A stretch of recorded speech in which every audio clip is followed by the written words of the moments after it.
Dorothy Nyambi. I'm the Executive Vice President at the African Institute for Mathematical Sciences Next Einstein Initiative. And on behalf of my President and CEO, the Board of Directors, it is really our pleasure, in partnership with the MasterCard Foundation and all our partners here in Kigali, to welcome everybody to this convening. My job this morning is very brief. I'm going to be inviting Crystal Rugege, who is going to be our MC for the next 3 days.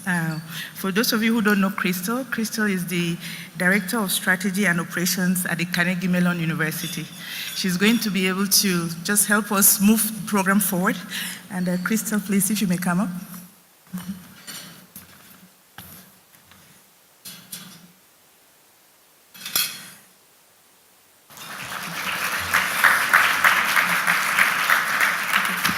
So I pass it over to Crystal, who is going to guide us, how our program is going to run. Over to you, Crystal. Thank you, Dorothy, and a very warm welcome to all of you. Welcome to Kigali, our beautiful city. I know for some of you it's your first visit, but I'm certain that it won't be a dinner, so you can see the really spectacular Rwandan cultural dancers that will start off the evening for us. Day 2 will begin with our chairman of the board presenting the foundation's 12-year strategy, followed by an engaging panel discussion on technology and the future of work in Rwanda. The rest of the day will be focused on learning more about the future of the Scholars Program and how it will be implemented. Day 3 will only be for the program administrators, so all of the presidents will be released on day 2, but you're most welcome to visit Rwanda, visit Kigali, and get more familiar with our city. The convening is scheduled to conclude on Thursday afternoon. Around 4 p.m. we'll have a wrap-up by Kim Kerr that will give us, direction on what the next steps will be for the future of the foundation and the Scholars Program.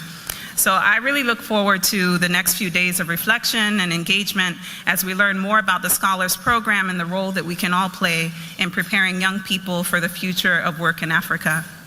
At this time, I would like to introduce our first speakers, Jim Leach, who is the chairman of the board of the MasterCard Foundation, and his remarks will be followed by Kimberly Kerr, the director of education and learning. I'll just briefly introduce Mr. Leach. He is Bienvenue à tous et toutes. Muraho. So I want to welcome everybody to the 2017 Scholars Program Learning Convening. It's coming at a very critical milestone in the Scholars Program, but also in the life of the MasterCard Foundation.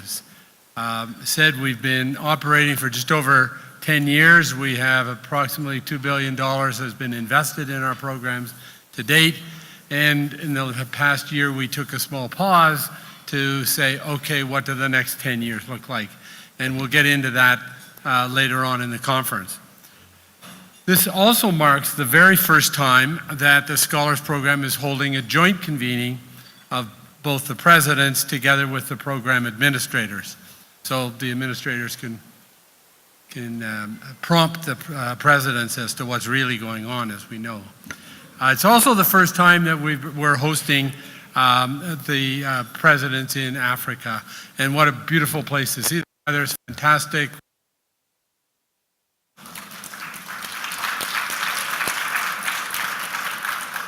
And a great new hotel and an incredible convention facility. As Crystal said, I've been to Rwanda 4 times in the last while, and last time I was here, everything was still under construction. So it's a testament to those in the country that they've got this place ready and open for us. So we're delighted also to be hosted by the African Institute for Mathematical Sciences, or AIMS, and they've been a terrific partner in putting together this conference. The theme of this year's convening is the future of work in Africa. It's an incredibly important topic for all of us, and I look forward to the discussions amongst the participants over the coming days. There are really 4 primary objectives of the convening. Over the coming days, what we hope to do is engage and listen to the young people in Rwanda and learn about their educational experiences.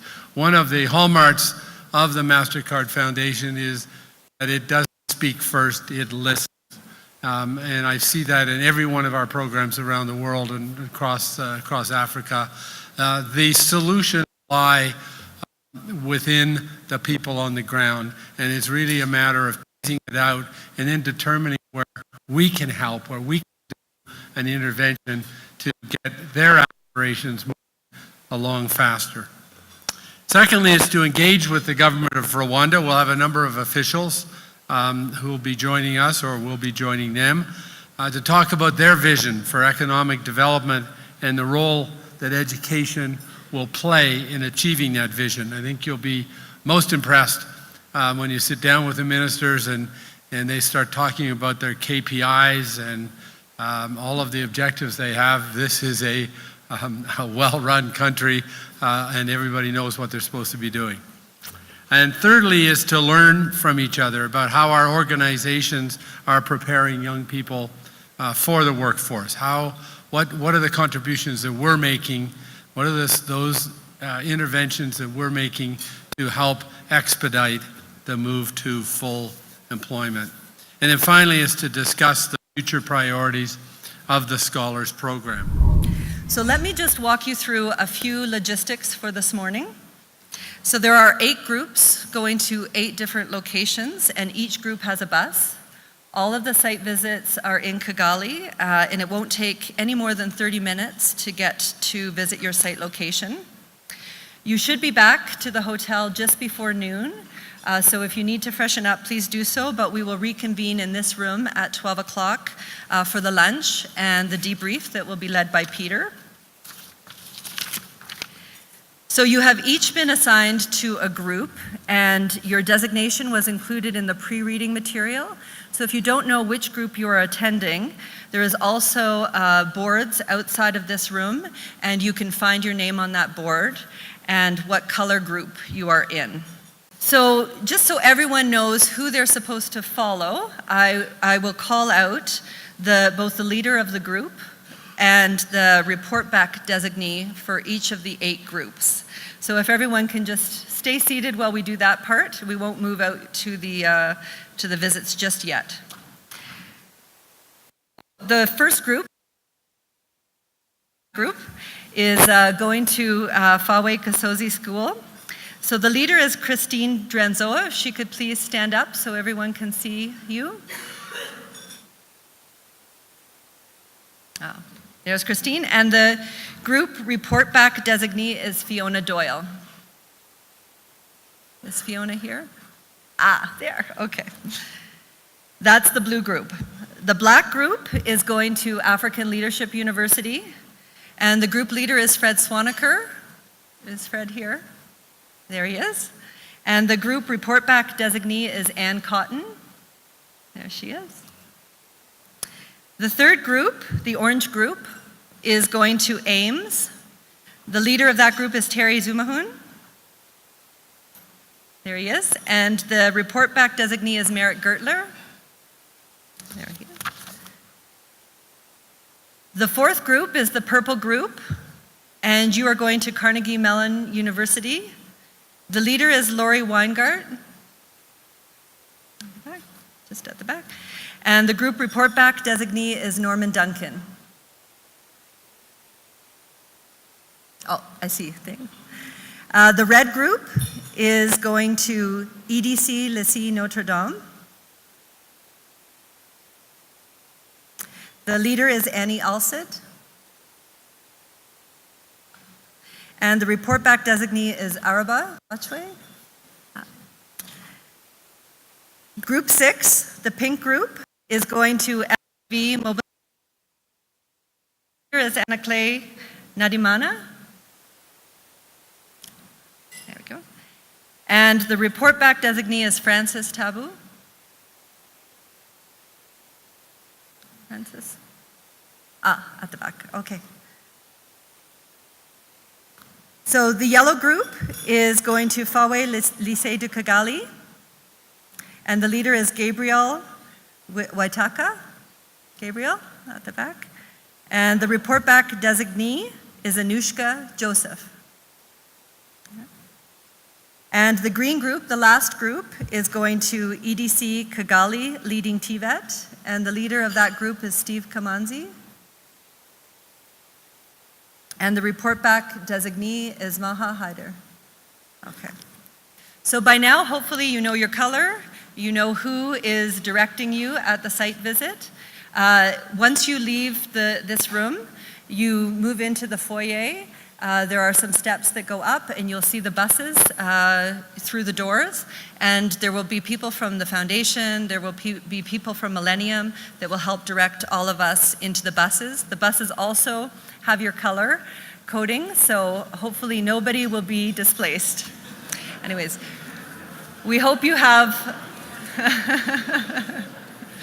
I'm not sure if that's laughter because people are anticipating that someone might end up in the wrong group. But anyways, we hope you have an inspiring morning and great discussions with the young people that our programs are serving.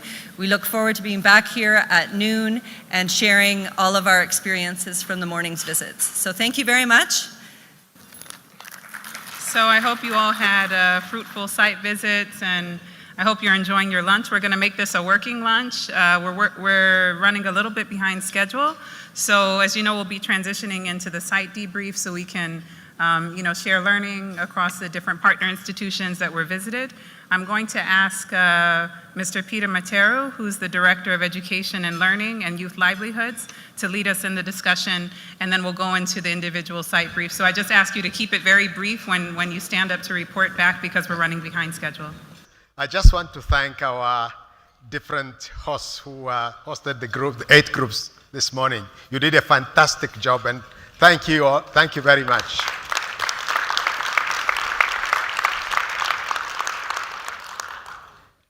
Good. Now, Kim said 5 minutes in the morning, but because we are running a little bit late, I'm going to suggest we take 2 to 3 minutes. And don't tell us everything. Just tell us 2 or 3 big takeaways that you'd like to share with us. We're still going to be here today and tomorrow, and some until day after tomorrow. We have a chance to continue to share among ourselves. But let's try to stick to the time and share those 2 or 3 big takeaways. And with that, may I now welcome the first group reporter. I don't know who that is. Who's going to report back? Fiona. You ready? Or you can stand where you are in order to minimize the changeover time. Thanks, I've got a microphone, which is what I need. So Group 1 visited the Gisozi School, which is a faraway all-girls school with a based, and the students are taught a strong spirit of entrepreneurship. What we saw were very strong, focused, enthusiastic, self-assured, and inspiring young women. And we were really struck by how incredibly grateful they are for the opportunities that they have. This came through from the incredible welcome with song and dance, and continued until they thanked us as we were leaving. In terms of key insight, at the last speech, the young lady told us, and this gives me goosebumps. She said that like an eagle who teaches its chicks, you've taught us to fly. And that is just so moving to hear. What we feel we've learned and things to act on is that we have to collectively find ways to help students build on the strong foundation that they're getting in high schools here. Information on different university courses that are available to them, how to pay for them, how to even apply. There seems to be a need for more information there.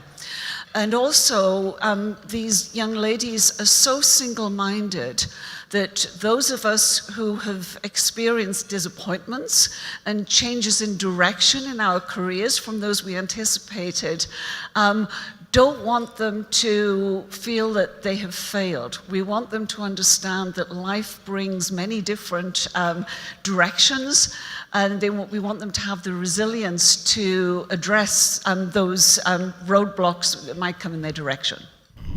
So our group went to the African Leadership Academy. It's the second of a planned 25 for 30 million students across the continent, established by the visionary Fred Swanneke. And it's the beta testing site for an educational model that is disrupting the conventions of learning, teaching, and financing in higher education. So what we saw, well, we saw Fred and his incredibly inspiring team. And we saw a diverse, passionate, and intentional student body that after just 3 weeks owns the idea and embodies its secret sauce. The key insight is a financing model that enables the African Leadership University to recruit and support students from across Africa, and that in its design gives them the financial literacy that enables them to take control of their futures. And our takeaway was that when you design and build from a place of abundant resources, thinking about the abundance that you have available to you, not the scarcity, you can go to scale. Thank you.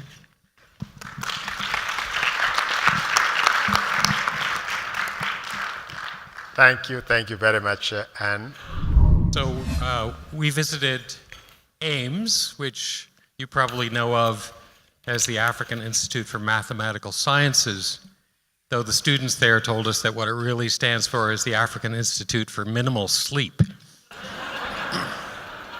So we had a tour of one of the 6 AIMS centers that exist across Africa, and we then spent about 90 minutes in a discussion and Q&A with the 45 master students who are there currently, plus a number of their tutors and faculty.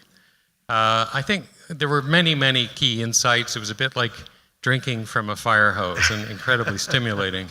Yeah. But if there's one thing I would single out, it is that AIMS has really transformed the teaching of mathematical sciences. It's less about focusing on pure math for math's sake, and instead there's a very strong focus on problem solving and learning through application. As one of the students put it to us so eloquently, it's not about what you learn, it's about what you do with what you learn. And they have a hothouse model, this is the term they used, where you've got 45 students plus tutors plus faculty living together on site, and the faculty and tutors are available 24/7, so it is certainly intense. What are we taking back?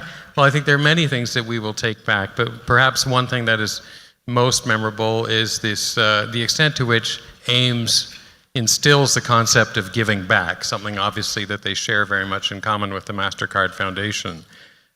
This is required of all AIMS students while they are in the program. And the reason, obviously, is not only that this is a form of doing good in their communities, whether it be mentoring local students or training teachers, but it's also, of course, a really important form of learning for the students. A great opportunity for them to develop their leadership skills, their communication abilities, and their confidence. Thank you. Thank you very much. We visited the Carnegie Mellon University, Africa. It was quite a good experience. As one of the group leaders said, he felt quite inspired after the visit. The visit consisted of 2 legs. In the first instance, we went to the current premises of the CMU Africa and heard 2 presentations by Laurie Weingart and Bruce Coe. And then we were presented with a panel discussion by a group of 5 students. Some of them are current students, and I think 2 of them were alumni, just to speak about their experience at this university and what it meant for their careers. The key things by which we were struck, there were several, and I've jotted down 2 of them. The one was the notion, everyone was incredibly impressed by the the speed by which this university had developed the 2 master's programs that it is presenting in Kigali. As one of our group members said, the momentum and progress achieved by Carnegie Mellon University Africa within a very short space of time was most impressive. Another one of our group members felt that the value of a government leading and championing an initiative such as that driven by CMU is what she found most impressive. And then in terms of what would we take back to our programs, there were several comments and several suggestions, but the one around which the consensus was arrived was the fact that most people had gone to CMU and seen the extraordinary work being done, said that at least now they know where to channel some of their students who are interested in the programs offered by CMU. Thank you. Thank you very much. Okay, so Group 5, we visited the Lycée de Notre Dame here in Kigali, Notre Dame de Citeaux, and it was quite interesting for us. It's a hybrid secondary school, boarding school. It's funded by the Catholic Mission, but with assistance from the government. And in 2014, thanks to the MasterCard Foundation funding, they became part of the EDC, what do we call it? Akazi Kanoze program, which means work well done. And what the AK2, they call it, program seeks to do is to help schools, communities, workforce, institutionalize workforce readiness into the curriculum and other aspects of the institution. So we met with the young girls. It's an all-girls school. It's science. Everybody's doing math, physics, with either biology, chemistry, or geography. So it's basically a science school. And our key takeaway, one thing that struck us was the great questioning. We could see critical thinking at work. The questions that young ones asked us were just amazing. And so we realized the importance of critical thinking at this young stage. What to take back, again, came out of their questioning. I think one young lady asked about impact, that we're doing all this, giving all the support. How are we measuring impact? So it got us thinking about accountability of our own programs in our various institutions. I think basically that's it for us. Thank you. Thank you. Thank you. Araba? Yeah, thank you. We actually visited the SNV, Mobisol Academy, and it's actually providing opportunities for employment for the young generation. We were actually, when we reached there, we met 10 champions, youth, who actually do mentoring and coaching for other youth. And we actually noticed the sense of purpose and determination amongst these girls. One particular girl called Jenny actually shared her experience on stereotyping. She's actually a technician, but when she's out there in the field and she goes to a household and she calls the household, they more often than not ask her, but where is the technician? The expectation is actually that a man should be the technician. And that is something we actually took observation of. The other one is to do with some of the challenges that they face as girls. And that is actually one of them that I've just mentioned. The business model that they are using is very simple, but very, very informative in terms of the push, match, and pull approach, where they train, they match these students to the private sector, and then they connect them into employment. The other issue that possibly we take out of this is the fact that when we're designing these programs, it is critical that we understand that the youth have their own aspirations, their own ambitions, and therefore it is critical that we take that into account so that we allow them to innovate, we allow them to diversify. If we simply just come up with programs without, involving their, ideas, then it's something that may not work. Actually, one youth actually emphasized that. We also took two other things very quickly. Career guidance is actually lacking in most parts, and this is something that was echoed, not only amongst the youth we just met, but also experiences shared from other countries. Then, of course, there is an opportunity for scaling up. Thank you.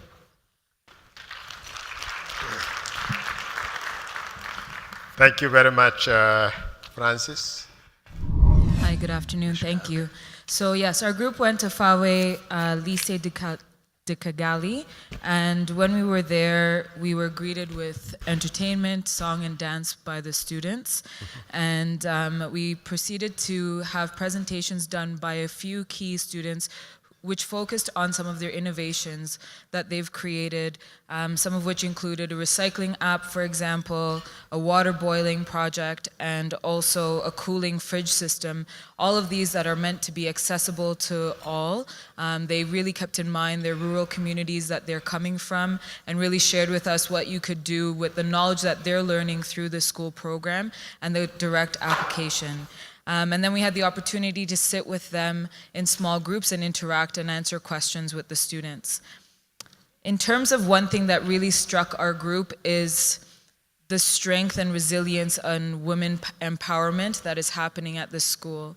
The dedication that these students each have to their communities to really solve real life issues that they're dealing with, and really keeping that framework of back home, even though they're here in Kigali and studying and focusing on their education, how can this all relate back? And this was really profound with all of the interactions that we were having with them. And I think for us, one thing that we took away, I mean, there were many things that we took away and what we will take to our each respective place, but I would say is their resilience and their hope and their dedication and just like striving no matter what comes, the barriers that they've experienced and the transformation that they've experienced really was very hopeful to us to continue to keep doing, and despite whatever barriers might come our way. And really looking at the practical implications of our work. So how can we do better at this? They really gave us concrete ways of the learning of biology, physics, chemistry, of how they're applying this. So when we come to these convenings and these meetings, how can we take this and practically think about the work that we're going to do? So that's sort of what our group took away. Thank you, Anushka. Thank you very much. Thank you. And the final group, Maha, EDC. Yeah. Thank you. So our group visited Akazi Kanoze, job well done, work well done. This is a TVET high school implementing a program of work readiness and school-to-work transition. The model connects the dots between the different stakeholders, the government, the private sector, the youth, the parents, and the NGOs. They work on the supply side, so they work on the students, trying to develop the necessary skills, and they work on the demand side with the employers to understand what are the skills that are needed and demanded by the employers, and to build ties for internships and career opportunities for the students. But the program also encourages entrepreneurship, and we had the chance to meet two great entrepreneurs and a small business venture by a group who performed a beautiful dance to us, and they do it as a business. They perform in weddings and in occasions.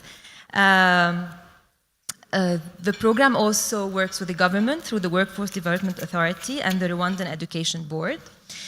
We also had a chance to interact closely with 8 senior students, and the group was really struck by the confidence, the energy, and the passion of the students. And the last question we received was, what's next after this visit? So no wonder that the program is gaining reputation, and they're looking into replicating it. And the group also agreed that the take-home message is the model itself, which starts with work readiness and goes step by step to job placement. Thank you. Thank you. Well, let me once again thank all those who have taken this big task of trying to summarize those very exciting observations into 2 or 3 minutes. I think we got a good amount of feedback from everybody. I'm not going to try to summarize it. Rather, what I'm going to do, and I'm told I have only 5 minutes left on this session, is to invite any additional observations that you may have that have not come up during these discussions. Anyone has a burning insight that you'd like to share from the visits?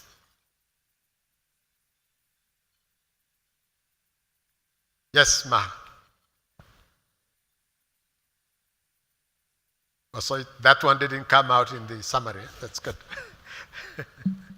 So basically, it was inspirational to meet the students and to see how what we work on and what we read about really leads to. I mean, it was a beautiful example of program of great impact of successful programs. The students were very vibrant, and I think everyone on the group in the group was inspired by this visit.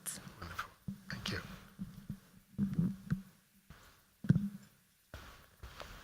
Anyone else with additional observations, insights?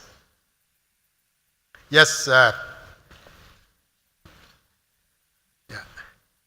This is less an observation, but more sort of a question, I guess, for the group. Yeah. It's more about, I think all of us left quite inspired by many of the visits, and my question that lingers at the back of my mind is about how many of them will actually get the jobs and how many jobs are out there, and sort of the demand side of this, because I think this is very much, it's inspiring when you see so many talented young people. I think the CMU visit stood out for me because it was government possibly leading the charge with demand-led stimulation on some level, but I think still the question lingers, how many of these talented people will either become job creators or get jobs at all? So I know that this is the topic of the conference to begin with, so it's just a question that lingers in my mind. Good. Glad to hear that it's on your mind. In fact, it's been on the mind of the foundation a lot as we think about the new strategy, and tomorrow when Jim talks about where we are heading with our new theory of change, we're talking about not working only on the supply side, but also on the demand side, because it's obvious that we don't have enough opportunities for young people to get into what we call dignified and fulfilling work. So, yes, Chinwe. Microphone here, please. Yeah. Hi, my name is Chinwe Efyong from Michigan State University. Related to that, one observation was the demand for higher education. Almost all the girls were saying, how do we get into your program?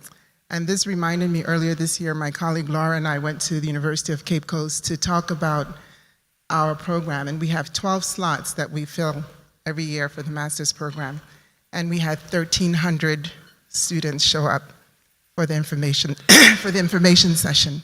And it just broke our heart that this is one school in one country, and 1,300 students were there seeking to know how to get into our program. Thank you very much. That again, big question that we have to deal with, and the question is there a model that can take us further beyond what we've been able to do under the Scholars Program so far? And when we have that discussion tomorrow, the future of the Scholars Program, perhaps we can take this up again to see how we can go to bigger scale. I think one thing that came through in different ways from what we've shared here is the fact that the young people that you're meeting are not just getting an education. It's in fact about leadership development, developing people who are not only knowledgeable in the subject matter, but they are ethical leaders, and they have give back spirit.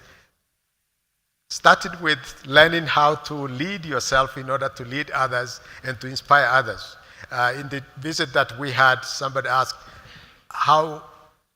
what are you going to do because before these young people become leaders? No, the response was, no, they are going to be leaders wherever they are from day one. It's not that they wait until they are appointed to be the chief executive of the MasterCard Foundation to be leaders. Is that you are a leader wherever you are. And this is the spirit that we see permeating many of the young people that we are meeting out there.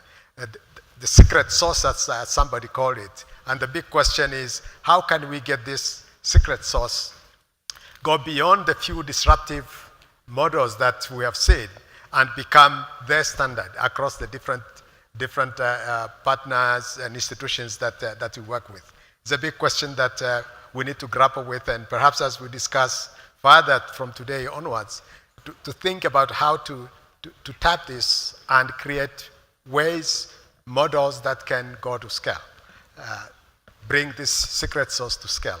And with that, I would like to thank you all very much again for this wonderful feedback, and to say, let's continue sharing among ourselves beyond this session, today, tomorrow, and even beyond this event. Thank you all very much.